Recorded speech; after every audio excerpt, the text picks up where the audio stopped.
Alright, hello there, welcome back. In this lesson, I'm going to be sharing some fun pictures with you to show you how your hair looks like under the microscope. So, just a little bit of some black hair science. Alright, so this is just a fun lesson because I want to really show you what your hair looks like on a microscopic level so you can, get a better understanding about the way about why your hair behaves the way it does.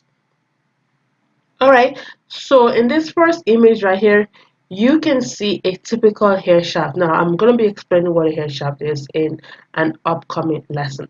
So you can see a typical hair shaft here.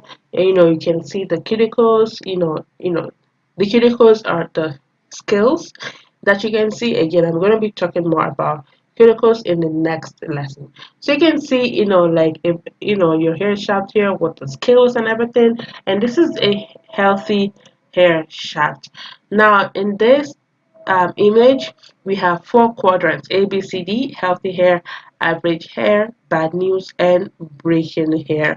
So quadrant A is healthy hair, brand new hair that probably just grew out of your scalp, and everything is just healthy and everything is perfect.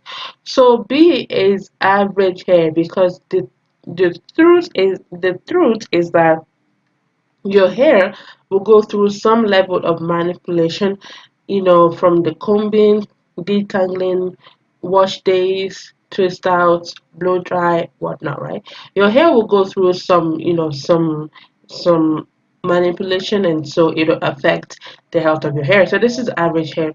And then we have C, bad news. So you can see those scales, they are not looking good, they are looking really bad, right? And I'm going to share what that means for dry hair in an upcoming lesson.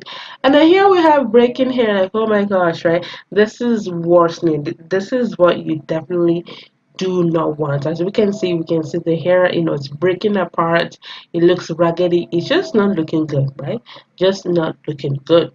And then with this image, you're probably wondering, okay, that is probably a twig. That is, a tree branch. That is not a person's hair. Again, remember, this is your hair at a microscopic level. So this is the ends of your hair. So sometimes you're wondering, okay, well, how come the ends of my hair feel rough, dry, brittle, and just not in a good condition?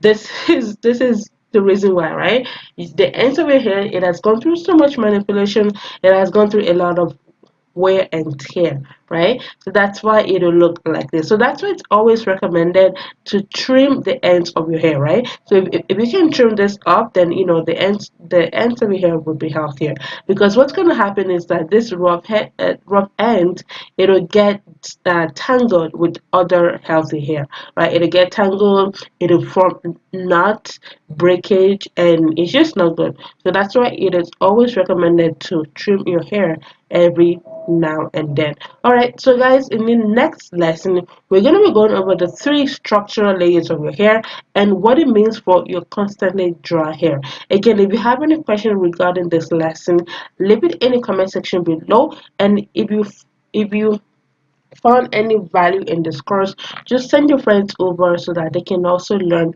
what you just learned right now in this course. All right, I'll see you in the next lesson.